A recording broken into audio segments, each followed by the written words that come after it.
लगातार आपको हम विजुअल्स में दिखा सकते हैं किस तरह से इनको बाहर निकाल के भी कॉरिडोर में जो है इनका खड़ा कर दिया गया है।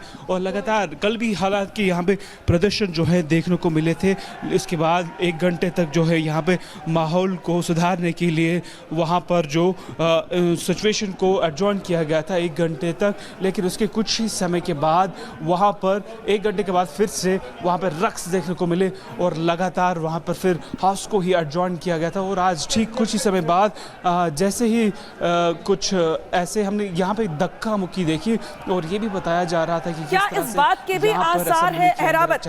आपके पास लौटेंगे, तस्वीर दिखा रहे हैं, आप सीधे रुक करते हैं रविंद्र रैना जी का हमारे साथ जुड़ गए बातचीत करने के लिए। रविंद्र जी, जिस तरीके से हालात देखा हमने कश्मीर विधानसभा के भीतर, वो अपने आप में शर्मसार करने वाला है, क्योंकि एक बैनर को लेकर इतना हंगामा कि विधायक आपस में हाथापाई पे आमादा हो गए। पार्टी और यहां की नेशनल कॉन्फ्रेंस की जो सरकार ने देशद्रोह किया है, ये पाकिस्तान के एजेंडे को, आतंकवादियों और अलगाववादियों के एजेंडे को आगे बढ़ाने की जो कोशिश और साजिश कांग्रेस पार्टी ने और नेशनल कॉन्फ्रेंस ने जम्मू कश्मीर की विधानसभा में की है, इस साजिश को हम किसी सूरत में पूरा नहीं होने देंगे। धारा 370 जिसने जम्मू कश्मीर में आतंकवाद, अलगाववाद और पाकिस्तान की मानसिकता को जन्म दिया, लाखों बेगुनाह लोगों का कत्ल यहां जम्मू कश्मीर में धारा 370 ने किया, उस धारा 370 को, उसका प्रस्ताव जिस तरीके से कांग्रेस और नेशनल कॉन्फ्रेंस ने लाया, वो गैर संवैधानिक, गैर कानूनी है। और भारतीय जनता पार्टी विधानसभा के अंदर और विधानसभा के बाहर कांग्रेस और नेशनल कॉन्फ्रेंस की कोशिश जो उन्होंने की है, ये देशद्रोह किया है, इसका ईंट से ईंट बजा के रख देंगे और इस मंसूबे को हम कभी कामयाब नहीं होने देंगे। ठीक है, लेकिन रविंद्र रैना, सवाल यह है कि जिस धारा 370 को निरस्त करने में दशकों लग गए, जिस धारा 370 को निरस्त करने की जम्मू कश्मीर के लोग लगातार मांग कर रहे थे और निरस्त होने के बाद लोगों ने कहा कि हम आजादी की हवा में ऐसा लग रहा है कि सांस ले रहे हैं, फारूक अब्दुल्ला की सोच क्या है? रविंद्र जी देखिए, फारूक अब्दुल्ला की पार्टी नेशनल कॉन्फ्रेंस हो या उसके साथ कांग्रेस पार्टी भी मिली हुई है, क्योंकि कांग्रेस ने भी जम्मू कश्मीर की विधानसभा में जो उनके यहाँ के अध्यक्ष हैं, उन्होंने इसका समर्थन किया है। कांग्रेस और नेशनल कॉन्फ्रेंस चाहती है कि जम्मू कश्मीर को फिर लहूलुहान किया जाए। कांग्रेस और नेशनल कॉन्फ्रेंस पाकिस्तान के एजेंडे को जम्मू कश्मीर में आगे बढ़ाने की साजिश कर रही हैं, जिस साजिश को हम कभी कामयाब नहीं होने देंगे। और इसलिए भारतीय जनता पार्टी ने विधानसभा के अंदर और बाहर जो प्रदर्शन किया है, हम इस एजेंडे को लागू नहीं होने देंगे। लेकिन सवाल यहाँ पे ये है रैना जी कि इस गतिरोध के बीच सदन चलेगा कैसे? बीते 4 दिनों से ऐसे ही हंगामा हो रहा है, नहीं चलेगा सदन, होनी चाहिए थी जी। सदन भारत माता की पीठ पर कांग्रेस और नेशनल कॉन्फ्रेंस खंजर घोंपेगी और हम सदन चलने देंगे? सवाल पैदा नहीं होता है। देश से ऊपर कुछ नहीं है। इन्होंने देश के पार्लियामेंट में जो मामला कानून के रूप में जो आया, क्या ये विधानसभा देश के पार्लियामेंट से बड़ी हो गई?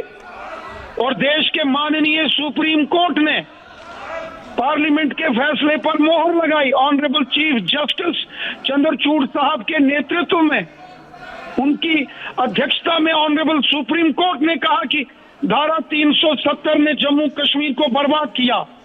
और आज इन्होंने honourable chief justice of India, honourable supreme court of India के फैसले पर प्रश्न चिन्ह लगाए हैं। लेकिन रविंद्र जी, अब आप लोग का आगे का रुख क्या होगा? क्योंकि देखिए, ध्वनि मत से अगर धारा 370 अगर बहाल की जा रही है और आप लोग ये भी कह रहे हैं कि स्पीकर की इसमें मिली भगत है, आप लोगों ने ये भी आरोप लगाया, तो आप लोग आगे कोर्ट का रुख करेंगे, दिल्ली जाएंगे, क्या करेंगे इस पे? अब देखिए, एक प्रस्ताव क्या, ऐसे 1 लाख प्रस्ताव भी कांग्रेस और नेशनल कॉन्फ्रेंस अगर विधानसभा में पास करेगी तो उसका कोई मूल्य नहीं है, उसका कोई मायने नहीं है, क्योंकि दिल्ली के अंदर नरेंद्र मोदी साहब की सरकार है और देश के गृह मंत्री अमित शाह साहब हैं। अमित शाह साहब और मोदी साहब 1 लाख प्रस्ताव कांग्रेस और नेशनल कॉन्फ्रेंस अगर ऐसे पास करेगी, आपको तो रविंद्र जी, आपको तो खुश होना चाहिए, आपको तो खुश होना चाहिए। दांव उल्टा पड़ गया।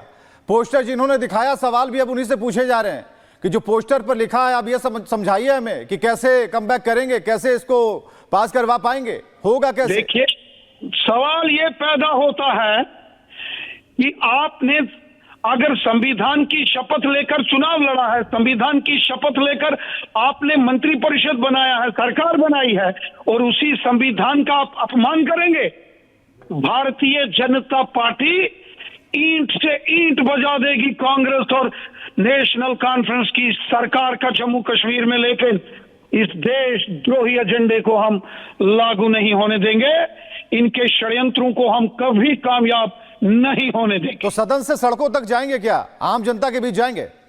कोई सदन नहीं चलने देंगे और देखेंगे कि सदन से बाहर ये कांग्रेस के और नेशनल कॉन्फ्रेंस के नेता बाहर कैसे आते हैं, देखेंगे। तो यानी कि आर पार की लड़ाई के मूड में है आप लोग इस बार?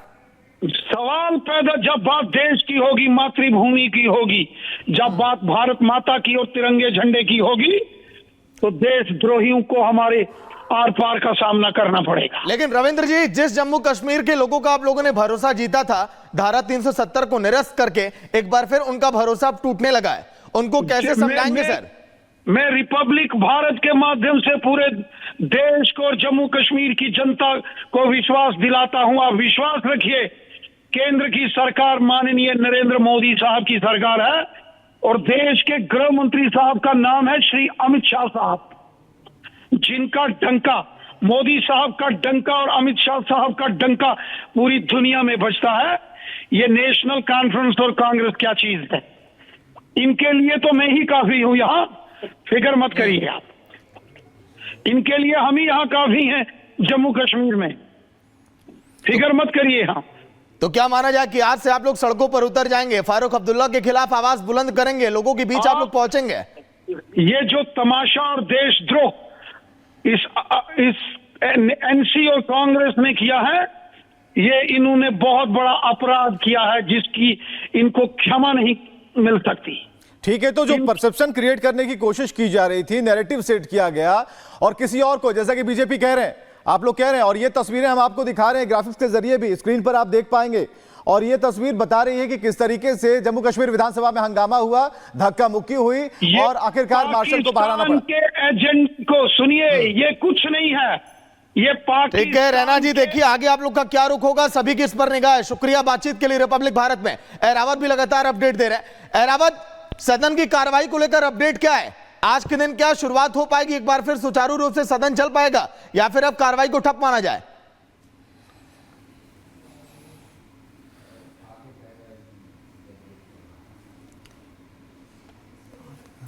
तो अहरावत यहां पर लोगों से बात कर रहे हैं, विधायकों से बात कर रहे हैं, लेकिन सवाल यहां पर यह कि जब 15 मिनट खत्म होने को है, खत्म हो चुके हैं, तो 10 आदमी करेंगे, पर इसका मतलब ये नहीं है कि हम सारा जम्मू पर है।